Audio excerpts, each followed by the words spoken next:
नमस्कार। Prime debate में आप सभी का बहुत बहुत स्वागत है। मैं ब्रजेश मिश्रा हूं। प्राइम डिबेट में आज उत्तर प्रदेश में कांग्रेस की नई टीम की चर्चा करने जा रहे हैं कि कांग्रेस की नई टीम उत्तर प्रदेश के चुनाव के लिए क्या कुछ नया करिश्मा दिखा पाएगी। उत्तर प्रदेश में कांग्रेस जहां पर आईसीयू में है तो क्या आईसीयू से बाहर निकालकर उसको दौड़ने लायक और चलने लायक ये नई टीम बना पाएगी, ये बड़ा सवाल है। रोड शो के दौरान कांग्रेस ने अपनी पहली जो झलक दिखाई है उससे ये बात स्पष्ट हो गई कि कांग्रेस ने पहली बाधा पार कर ली है। अब तक जो ये बात कही जा रही थी कि कांग्रेस के पास कार्यकर्ता और उसके अपने समर्थकों में बहुत कमी आ गई है, तो पहली बार जब पूरी टीम की झलक दिखाई दी एयरपोर्ट के बाहर लखनऊ के, तो कांग्रेस ने पहली बाधा पार कर ली है और समर्थकों ने नई टीम को सिर माथे पर बिठाया। लेकिन सवाल इस बात का है कि जनता इनको सिर माथे पर कितना बिठाएगी। राज बब्बर या शीला दीक्षित जैसे नेताओं की उत्तर प्रदेश में कितनी स्वीकार्यता है, ये बड़ा सवाल है। तो इसी खास विषय पर चर्चा, चार महत्वपूर्ण मेहमान मेरे साथ स्टूडियो में मौजूद हैं। प्रदीप माथुर उत्तर प्रदेश में कांग्रेस के विधानमंडल दल के नेता और वरिष्ठ कांग्रेसी हैं, जो उत्तर प्रदेश में कांग्रेस की इस नई टीम को लेकर जवाब देंगे। मोहसिन रजा उत्तर प्रदेश में भारतीय जनता पार्टी के प्रवक्ता, रतन मनी लाल उत्तर प्रदेश के बहुत जाने माने पत्रकार और राजनीतिक विश्लेषक, नावेद सिद्दीकी यूपी सरकार में मंत्री और समाजवादी पार्टी के यूथ लीडर। बहुत बहुत स्वागत आप चारों का। माथुर साहब, पहले तो आपको बधाई कि एन केन प्रकारेण आप लोगों के प्रयास से एक नई टीम तो उत्तर प्रदेश में कांग्रेस को मिली, तो पहले तो उसकी मुबारकबाद। धन्यवाद, बहुत बहुत शुक्रिया आपका। दूसरा मेरा सवाल आपसे ये है कि ये लगभग बूढ़ी हो चुकी टीम के साथ क्या आपको लगता है कि आप 43 साल के अखिलेश यादव से मुकाबला कर पाएंगे? देखिए, राजनीति में बूढ़ा और जवान नहीं देखा जाता। जो टीम बनाई है हमारे नेता सोनिया गांधी, प्रियंका गांधी और राहुल गांधी जी और गुलाम नबी आजाद साहब ने, वो एक कॉम्बिनेशन है जवानों, प्रौढ़ों, अनुभवियों और बुजुर्गों और मार्गदर्शक दल का। और मैं समझता हूं कि इससे बेहतरीन टीम बन नहीं सकती, जहां सभी लोगों का समावेश किया गया है और पूरे उत्तर प्रदेश ने इस सियासी बिसात को बड़े वेलकम के साथ लिया है। लखनऊ का रोड शो अपनी जगह है, पर जिस तरह की आवाज आ रही है और गूंज रही है उत्तर प्रदेश में, उसमें नहीं। लेकिन आप मुझे बताओ कि आप अभी अपना संगठन कैसे तैयार कर पाओगे? अभी तो संगठन में ही बड़े हालात विकट हैं। नहीं, कोई हालात आपके पास संगठन क्या उत्तर प्रदेश में है? हर जगह जबरदस्त ब्लॉक स्तर तक है संगठन। डॉक्टर निर्मल खत्री ने ब्लॉक लेवल तक संगठन बना के तैयार किया है। आपको हर लेवल पे पदाधिकारी मिलेंगे और शीला दीक्षित करिश्मा कैसे कर पाएंगी, आप मुझे बताओ। शीला दीक्षित जी एक अनुभवी प्रदीप माथुर को अगर चीफ मिनिस्टरियल कैंडिडेट बनाया गया होता तो समझ में आती बात कि आप पुराने कांग्रेसी, इतने समय तक आपने कांग्रेस के लिए किया। आप यूपी में अगर आप देखिए तो शीला दीक्षित का क्या इतिहास है? कुछ देखिए, शीला दीक्षित जी उन्नाव से मेंबर ऑफ पार्लियामेंट रही हैं। शीला दीक्षित जी सिर्फ यहाँ के फैमिली से जुड़ी रही हैं, सिर्फ इस नाते उनको चीफ मिनिस्टरियल कैंडिडेट बनाया जाना। जब वो दिल्ली गई थी तो दिल्ली में ये कहा गया था कि उनको इंपोर्ट किया गया और वो वहां की मुख्यमंत्री 3 बार रही। उन्होंने दिल्ली की कायाकल्प कर दी और दिल्ली को बिल्कुल इतना बेहतरीन बना दिया कि दुनिया की बेहतरीन राजधानियों में दिल्ली शुमार होने लगी।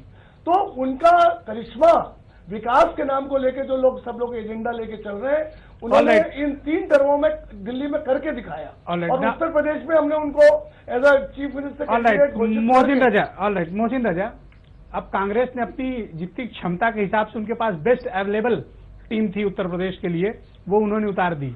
सबको कमेटियों में एडजस्ट भी कर दिया। इतनी कमेटी बनी है कि मुझे नाम भी भूल गया। प्रचार committee, coordination committee, screening committee, committee पे कमेटी और कमेटी, न जाने क्या क्या कमेटी और भी कमेटी, वो तो माथुर साहब बता पाएंगे। ये भी किसी कमेटी में है। तो मुझे आप बताओ कि ये कितनी बड़ी चुनौती है आपके लिए? नहीं, मुझे लगता है चुनौती हमारे लिए कोई नहीं है। इन सबको एक साथ मिलकर लड़ना चाहिए था। अगर इन्हें किनको भारतीय जनता पार्टी से लड़ना था तो कम से कम ये कैंडिडेट न लाते सीएम का, लेकर उनको आते प्रभारी बनाकर, और समाजवादी पार्टी, बसपा, ये सब मिलकर अगर हमसे लड़ते तो शायद लड़ पाते, वरना कोई हमारी लड़ाई में नहीं है। लेकिन दूसरी बात, कुछ अहंकार नहीं है आपके अंदर? महाराज, बहुत अहंकार आ गया है। मैं कुछ नहीं, सबसे मिले तब आपसे लड़ पाएंगे। मैं ये सबको मिलकर लड़ना होगा। अहंकार ठीक नहीं है, इतना अहंकार ठीक नहीं है। अकेले इनमें किसी में दम नहीं है। हम एक नंबर पर हैं, बाकी ये तय करें कई नंबर पर किसको रहना है। और दूसरी बात मैं ये बताना चाहता हूँ, मुझे लगता है जनता को जिस तरह से कौन नंबर 1 है, जिस तरह से मैंने बताया कि हम एक नंबर पर हैं, हम यहाँ पर सरकार बना रहे हैं और लड़ाई लड़ना है तो ये सब दल मिले। मैं दूसरी बात यहाँ ये कहना चाहता हूँ कि कांग्रेस के हमारे सीनियर प्रवक्ता भी हैं, सीनियर लीडर भी बैठे हैं, माथुर साहब, आप देखिए कितनी अजीब सी बात है कि सोनिया जी को या उनके नेतृत्व को, केंद्रीय नेतृत्व को उत्तर प्रदेश के लोगों पर कितना भरोसा था कि एक भी आदमी आपको उत्तर प्रदेश में ढूंढे ना मिला चीफ मिनिस्टर के नाम पर, आपको फिर इंपोर्ट करके लाना पड़ा दिल्ली से। आप अगर शीला जी को कह रहे हैं कि यहाँ की इंपोर्ट नहीं, बिल्कुल माथुर साहब प्लीज पहले राउंड में वेट जी। मैं इस चीज को नहीं मानने को तैयार हूं कि शीला जी यूपी के हैं, क्योंकि उन्होंने तो यूपी में वहां दिल्ली में नारा दिया कि यहाँ सारी गंदगी आकर जो फैलाते हैं वो यूपी वाले फैलाते हैं। गलत। ऑलराइट लाल साहब, ऑलराइट लाल साहब, आप मुझे बताओ कि ये जो कांग्रेस की नई टीम है ये उत्तर प्रदेश में विद इन पार्टी कितनी जान डाल पाएंगी, और क्या ये मायावती और अखिलेश यादव जैसे कद्दावर नेताओं को और अमित शाह, नरेंद्र मोदी की टीम को टक्कर देने की स्थिति में हैं क्या? देखिए, पिछले कई सालों से उत्तर प्रदेश कांग्रेस के अंदर जितने भी नेता रहे हैं, अलग अलग पोजीशंस पर रहे, खैर सत्ता में तो कांग्रेस पार्टी बहुत सालों से नहीं है, लेकिन वो जितने भी नेता रहे अलग अलग जिलों के, और उनका यूपीसीसी के अंदर कोई ऐसा महत्व कभी नहीं बन पाया कि वो प्रदेश में कांग्रेस की राजनीति को किसी भी तरह से इन्फ्लुएंस कर सकें। हमने कई बार ये देखा कि उत्तर प्रदेश में कांग्रेस में जो भी गतिविधि होती, जिसको मैं राजनीतिक गतिविधि कहूंगा, वो सब दिल्ली से ही डायरेक्ट होती रही है, और आज ये जो नई टीम बनी है ये भी दिल्ली से ही डायरेक्ट होकर बनाई गई। तो मुझे लगता है कि उत्तर प्रदेश कांग्रेस के अंदर जिस तरह की स्ट्रेंथ होनी चाहिए, जो कि स्टेट के ग्रास रूट से इमर्ज करती है, नीचे के नेता जो ऊपर पहुंचे, फिर उसके ऊपर पहुंचे, फिर प्रदेश के लेवल पे आके वो एक रेस्पेक्ट और रिगार्ड जो कमांड करते हैं, उस तरह की चीज उत्तर प्रदेश में होनी चाहिए थी। लेकिन अनफॉर्चुनेटली चूंकि ऐसा नहीं देखा गया, मैं समझता हूं कि पार्टी की जो टॉप लीडर्स हैं, सोनिया जी, राहुल गांधी और प्रियंका, उन्होंने ये पाया होगा कि उत्तर प्रदेश में जो यूपीसीसी में जुड़े हुए जितने भी लोग हैं उनमें से कोई इतना कैपेबल नहीं है, इसीलिए उन्हें शीला दीक्षित को लाना पड़ा, जो कि वाकई में जिनका उत्तर प्रदेश की राजनीति से दूर दूर तक कोई वास्ता नहीं रहा। क्या ये नई टीम कांग्रेस को मूव करा पाएगी? देखिए, ये तो बहुत मुश्किल है कह पाना अभी, क्योंकि वो टीम जो आई थी वो हम सबने देखा कि कल वो कुछ घंटों तक यूपी में सारे कांग्रेस के लोगों को और मीडिया को दर्शन दे के चली गई। जितने भी लोग दिल्ली से आए थे वो कल ही शाम को दिल्ली वापस चले गए। तो उन लोगों को अगर मूवमेंट करना है, लाल साहब इन लोग को बहुत मन लगता है, ये इसमें कोई शक नहीं, बिल्कुल सही कहा आप। नावेद सिद्दीकी जी, आज शीला दीक्षित ने ईटीवी पर एक इंटरव्यू दिया जेसी शो में, और ये बात कही कि समाजवादी पार्टी पर तो बहुत हमलावर थी, लेकिन कहा मुख्यमंत्री अच्छा काम कर रहे हैं। तो क्यों न माने कि अंदर से सांठगांठ है आप लोग की। और मुझे हैरानी है कि जो खुद चीफ मिनिस्टरियल कैंडिडेट हैं, वो जो दूसरे चीफ मिनिस्टर को कह रही है वो तो बहुत ही अच्छे हैं। देखिए, जो इंसान अच्छा होता है तो उसकी तारीफ सब करते हैं, इसीलिए मैं कह रहा हूँ कोई मिली भगत तो है ना। अब मिली भगत, अब आदरणीय नरेंद्र मोदी साहब ने मुलायम सिंह यादव साहब की तारीफ कर दी कि भाई इनसे अच्छा तो घरेलू रिश्ते हैं, अब उसको आप घरेलू रिश्ता बता रहे हैं, और इसको आप कह रहे हैं कि ये घरेलू नहीं, तो तारीफ में शामिल होना नहीं, तो तारीफ करना देखिए एक संस्कार होते हैं, तारीफ की बात नहीं है। घरेलू फंक्शन में शामिल होना ये दिखाता है कि दोनों लोगों में रिश्ते कैसे हैं। आप लाख छिपाएं लेकिन वो तस्वीरें चुनाव के वक्त सामने आएंगी। देखिए, ऐसा हम कुछ छिपाएंगे नहीं, बल्कि हम तो आपके सामने यहाँ पर बैठ के ये कहेंगे, जैसे जैसे सफाई में आप लोगों ने तस्वीरें खिंचवाई थी सब सामने आए। किसी को अगर बुलाया है मेहमान को, और कोई मेहमान आता है, और हमने तो प्रधानमंत्री को बुलाया था, नरेंद्र मोदी साहब को थोड़ी ना बुलाया था। तो प्रधानमंत्री घर की शादियों में आप प्रधानमंत्री बुलाते हैं? बिल्कुल भाई, अगर वो आ रहे हैं तो ये तो हम लोगों के परिवार के लिए, सफाई परिवार के लिए एक बहुत बड़ी बात है कि प्रधानमंत्री और राष्ट्रपति लोग पहुंचते हैं। पर कांग्रेस का इस तरह से आपके ऊपर मेहरबान होना जी, ये क्या दिखाता नहीं है कि अंदर खाने कुछ चल रहा है आप लोग के यहाँ? ये बड़े अचरज की बात है कि शीला दीक्षित जो खुद चीफ मिनिस्टरियल कैंडिडेट हैं, वो कह रहे हैं अखिलेश बहुत अच्छा काम कर रहे हैं, तो फिर शीला दीक्षित क्या करने आ रही है उत्तर प्रदेश में? यही चीज हम आप कहना चाहते हैं। तो आप कहिए ना कांग्रेस से कि वापस ले ले शीला को। नहीं, देखिए, हम ये क्यों कहें, हम तो ये जानते हैं कि आज 29-30 साल हो गए, जनता ने मुंह फेर लिया है कांग्रेस पार्टी की तरफ से, और न जाने कितने अध्यक्ष आए। आज ही तारीफ की, आज ही तो बुरा मत बोलो। नहीं, बुरा नहीं बोल रहा हूँ मैं तो एक, देखिए, वो तारीफ करना एक अलग चीज हो गई कि भाई किसी एक पर्सनालिटी के ऊपर उन्होंने तारीफ की, लेकिन यहाँ पर पॉलिटिकल बात, यहाँ पर हम भारतीय जनता पार्टी की या मायावती जी की या इन लोग की तारीफ नहीं, हम अपनी पार्टी की बात करने के लिए अपनी पार्टी का पक्ष रखने ब्रजेश भाई आपके साथ बैठे हैं। करेक्ट है। तो देखिए, 29-30 साल हो गए, जनता ने मुंह फेर लिया है, और जनता ने इनकी तरफ देखा नहीं। इनकी जमीन यहाँ पे तो आज भी गले लगाए घूम रहे हो। इनकी जमीन गायब हो चुकी है, जमीन खत्म हो चुकी है, और उसके लिए एक दगे हुए कारतूसों की पेटी कल एआईसीसी ने उत्तर प्रदेश जहाज से भेजी, और वो भी बरसात के मौसम में। ऊपर वाले का भी कर्म नहीं, लगी ये रहा कि उनकी रैली जो यहाँ पर जो निकली रोड शो, उस पर पानी फेर दिया, और मंच भी टूट गया, सारी चीजें हो गई, प्रदीप सारे माथुर जी, सिस्टम हो गए। ओके प्रदीप माथुर जी, बड़ा डायरेक्ट आपसे क्वेश्चन है। जी। जब लोग ये बात कहते हैं कि कांग्रेस और समाजवादी पार्टी की मिली भगत है, तो आप लोग उसको बहुत दौड़ दौड़ के उसका विरोध जताते हैं। लेकिन आप मुझे बताओ कि आपके सेनापति ने तो युद्ध शुरू होने से पहले ही हथियार डाल दिए हैं। देखिए, अब जब शीला दीक्षित ये कह रही है कि अखिलेश यादव अच्छा काम कर रहे हैं, तो आप मुझे बताओ सीधा आ क्यों रही हैं यूपी में कांग्रेस के लिए? देखिए बात आप अपने चीफ मिनिस्टरियल कैंडिडेट को वापस लीजिए। नहीं, ऐसा नहीं है। क्यों?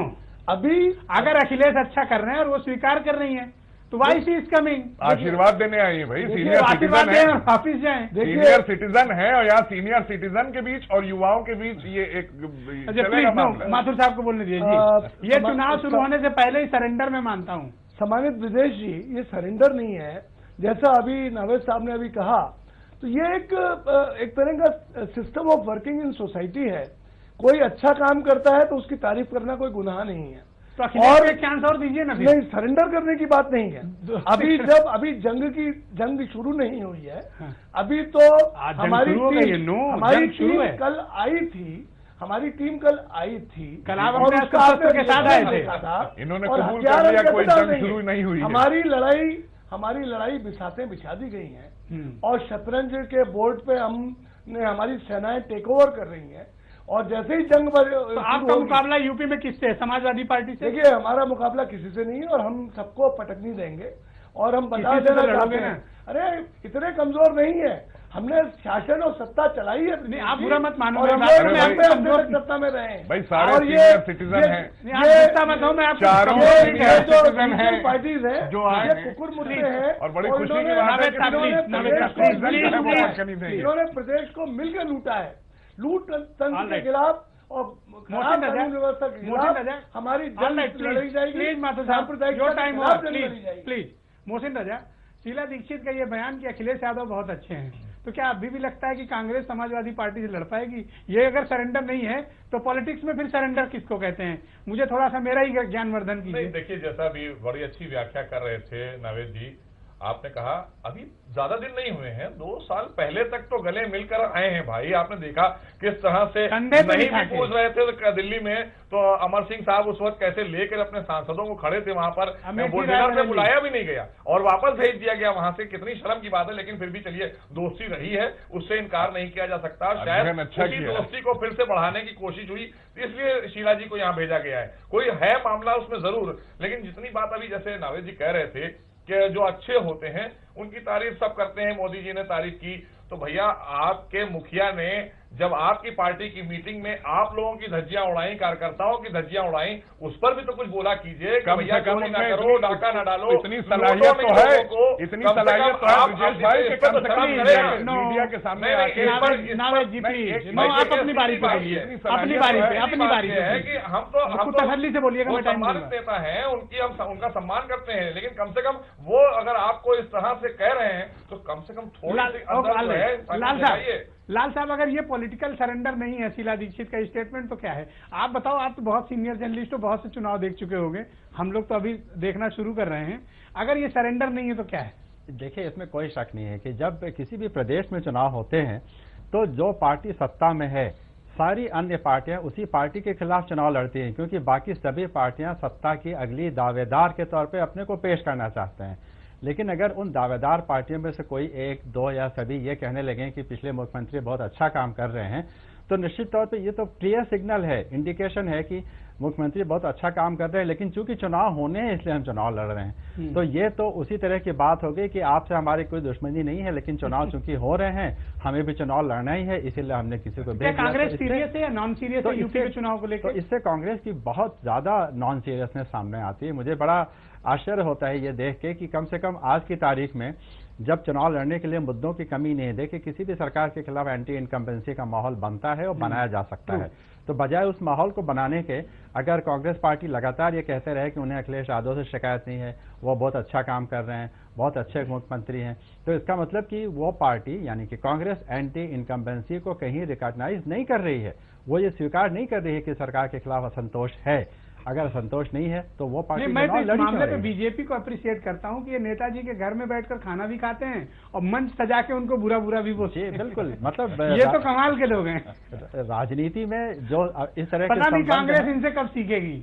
जो इस तरह के संबंध है, सोशल या कल्चरल संबंध, वो अपनी जगह है, लेकिन जो एक राजनीतिक राइवलरी होती है, जो प्रतिद्वंदिता है, वो तो बनाए रखनी ही चाहिए। नहीं तो फिर राजनीति का मतलब क्या है? हम आपके साथ हैं, आप हमारे साथ हैं, तो फिर चुनाव किस बात? और लटनावे सिद्दीकी, शीला दीक्षित भले ही सॉफ्ट हो अखिलेश यादव पर और आपकी पार्टी और आपकी सरकार पर, लेकिन राज बब्बर जो आपके पुराने दोस्त हैं बहुत ही नाराज हैं और उन्होंने बताया कि ये लूट तंत्र की सरकार है और बहुत भ्रष्टाचार है और कह रहे हैं कि सिर्फ 12 लोग हैं जो पूरे देश को समाजवाद का पाठ पढ़ा रहे हैं, ये एक ही परिवार के। देखिए राज बब्बर बड़ा साहब, गंभीर आरोप है। आरोप तो वो लगाएंगे ही, यहाँ आरोप लगाने के लिए ही आए हैं। एक परिवार के 12 लोग सोशलिज्म का पाठ देश को पढ़ा रहे हैं, ये स्टेटमेंट है राज बब्बर का। राज बब्बर साहब, मैं आपके चैनल पे ये कह दूं कि बहुत खुश होने की उनको जरूरत नहीं है, वो चाहे जितना हमारे ऊपर आरोप लगाएं, लेकिन देखिए क्योंकि कोई एप्लीकेंट नहीं कांग्रेस में और ये जिम्मेदारी किसी ने ली नहीं, चाहे आरपीएन सिंह हो, चाहे प्रमोद तिवारी साहब हो या जितने और भी नाम चल रहे थे, किसी ने जिम्मेदारी ली नहीं, क्योंकि सब जानते थे उत्तर प्रदेश में 30 साल पहले जनता मुंह फेर चुकी है और हमारा क्या असर होगा।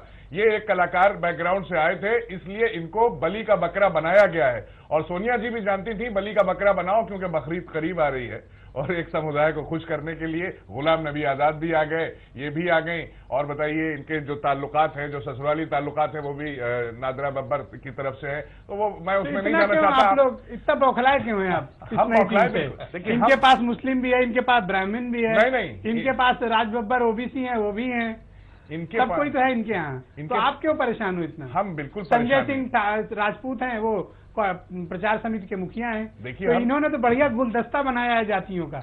गुलदस्ता बनाना और एक दूसरी चीज हो गई, ये यहाँ पर आए हैं और हमने आपसे जैसा अपनी डिबेट शुरू करने में ही कहा था कि 30 साल पहले जमीन खो चुके हैं। देखिए ये यहाँ पर आए हैं और इनके आने से एक हर दुनिया में हर मजहब की किताबों में यही लिखा है ब्रिजेश भाई, एक बात लिखी है कि मुर्दे कभी बोला नहीं करते और मुर्दे जिंदा नहीं हुआ करते। हम तो यही चलते आ रहे हैं। ऑलराइट, मैं सहमत हूँ कि ये मुर्दे, चाहे राज बब्बर कुछ कर ले, राज बब्बर कुछ कर ले, मुर्दे बोला नहीं करते। मैं इनको जवाब देता हूँ, आप मुर्दे मुझे जिंदा बताओ। नहीं हुआ ऑलराइट, ठीक है, मैंने आपकी बात मान ली, पर ये अमेठी और रायबरेली में आप इनको कंधे पे लाद के क्या करते हो? ये जिंदे हैं?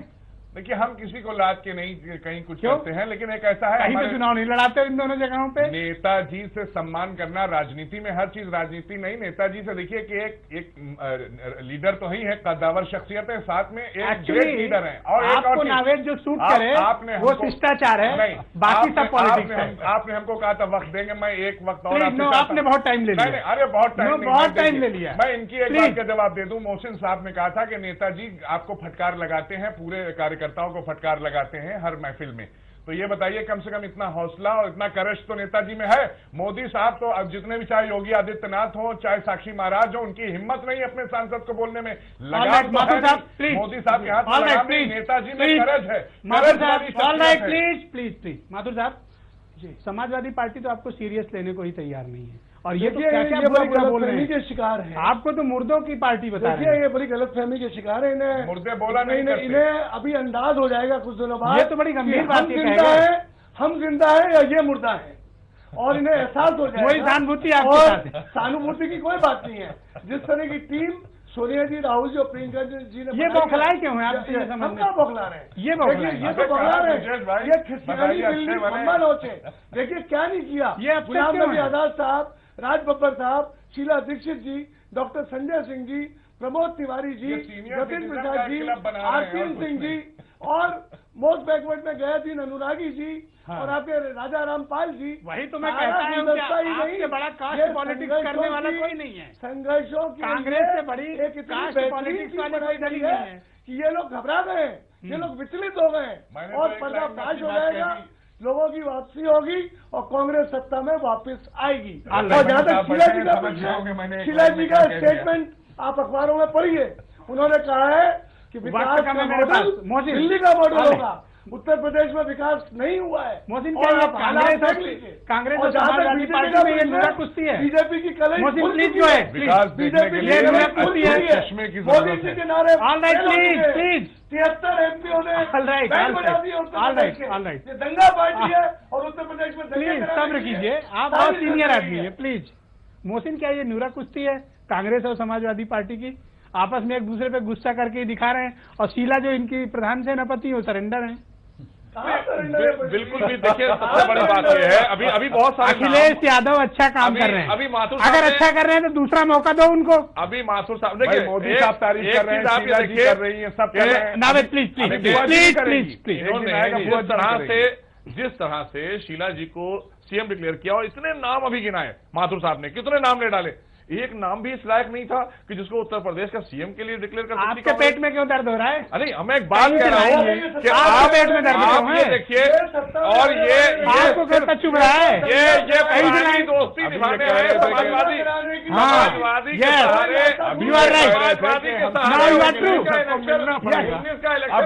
सहारे, समाजवादी के सहारे 19 की ये दोस्ती काटी जा रही है। 17 में तो इन सबको पता है कि हम बाहर हो चुके, 17 में तो इनको साफ पता है कि बीजेपी सरकार में है। लाल साहब क्या, प्लीज प्लीज, वक्त कम है, प्लीज माथुर साहब। लाल साहब, क्या ये नूरा कुश्ती है इन दोनों के बीच? देखिए, ये कोई पहला मौका नहीं होगा कि कांग्रेस और समाजवादी पार्टी ने एक दूसरे को किसी राजनीतिक मुद्दे पर समर्थन दिया हो। पिछले कई सालों से हम ये देखते आ रहे हैं कि जब कभी भी ऐसी स्थिति होती है, चाहे वो संसद में हो या संसद के बाहर, जब दोनों में से कोई पार्टी संकट में हो और उसे किसी और पार्टी के समर्थन की जरूरत पड़े, तो ये दोनों पार्टियां एक दूसरे को समर्थन देती चली आई हैं। कई बार तो दोनों पार्टियों के नेता प्राइवेटली कहते हैं कि वो लोग नेचुरल अलाइज हैं, यानी कि विचारधारा में और जिस तरह का एक राजनीतिक माहौल है उसको देखते हुए दोनों पार्टियों की सोच काफी कुछ एक सी है। और निश्चित तौर पे ये दोनों पार्टियां, जहां तक भारतीय जनता पार्टी को अपोज करने की बात आती है, तो दोनों एक ही तरफ खड़े हुए दिखाई देती रही हैं और मुझे लगता है आगे भी दिखाई देती रहेंगी। तो ऐसे में अगर समाजवादी पार्टी और कांग्रेस पार्टी मिलके, ये तो नहीं कह सकते अभी कि मिलकर चुनाव लड़ेंगे, लेकिन अगर चुनाव लड़ने के बाद ऐसी कोई परिस्थिति पैदा होती है तो दोनों पार्टियां अगर एक साथ मिलकर किसी तरह से अपने नंबर्स गेम को सुलझाने में ऐसी कोई संभावना है क्या कि आप लोग मिलकर लड़ेंगे? उसमें गलत नहीं देखा। हमने ये लगातार कहा है आदरणीय हमारे हरदिल अजीज वजीर आला ने कि हम अकेले लड़ेंगे और हमारे कार्यकर्ता जमीन पर हमारा काम बताएंगे और हम अपने आप अपने दम पे लड़ेंगे। हम वो दरिया है जिसे अपना हुनर मालूम है, हम वो दरिया है जिसे अपना हुनर मालूम है, जिस तरफ भी चल पड़ेंगे रास्ता हो जाएगा। ब्रिजेश भाई, लोकतंत्र में जनता की आवाज सबसे बड़ी होती है और वो भी नारा, वो भी शेयरिंग नहीं का है। देखिए, ये इम्पोर्टेंट लीडर लेके आके इतना खुश हो रही है कांग्रेस और बीजेपी। एक इम्पोर्टेंट लीडर गुजरात से आए हैं, दूसरे दिल्ली से और बॉम्बे से, दूसरे कोई इम्पोर्टेंट नहीं है। ये आपको गलत फहमी है, सारे बेसिकली यूपी के रेजिडेंट्स हैं। माथुर साहब, ये लोग इतने गुस्सा क्यों आपसे हो गए? खिसियानी बिल्ली खम्बा न होते, घबरा गए ये लोग। Thank you so much. एक ही स्टेटमेंट लेके आए हैं आज। बहुत बहुत धन्यवाद, बहुत बहुत धन्यवाद प्रदीप माथुर। शुक्रिया, बहुत आपका शुक्रिया प्रदीप माथुर, मोहसिन रजा, रतनमणि लाल और नावेद सिद्दीकी। आप चारों को बहुत बहुत शुक्रिया इस बड़ी परिचर्चा में सम्मिलित होने के लिए। वक्त का अभाव है, वरना इस बहस को विस्तार रूप दिया जा सकता था। दरअसल इसमें कोई दो राय नहीं है कि कांग्रेस ने कल शक्ति प्रदर्शन करके अपनी जो टीम भेजी है, जिसको विपक्षी दल शहीदी दस्ता कांग्रेस का बता रहा है, थोड़ा उत्साह लाने की कोशिश की है कांग्रेस में, तो पहली बाधा पार की है। लेकिन कांग्रेस को ऐसी 20 बाधाओं से अभी पार करना होगा अगर चुनाव जीतना है तो। लेकिन शीला दीक्षित के आज के स्टेटमेंट ने कांग्रेसियों को थोड़ा मायूस किया और समाजवादी पार्टी के खेमे में मुस्कुराहट बढ़ गई है। और आज जब ये बयान दे रहे थे तो नावेद सिद्दीकी के मन में बड़े लड्डू फूट रहे थे। रात 11:30 पर ये पूरी बहस दोबारा देख सकते हैं। बहुत बहुत धन्यवाद।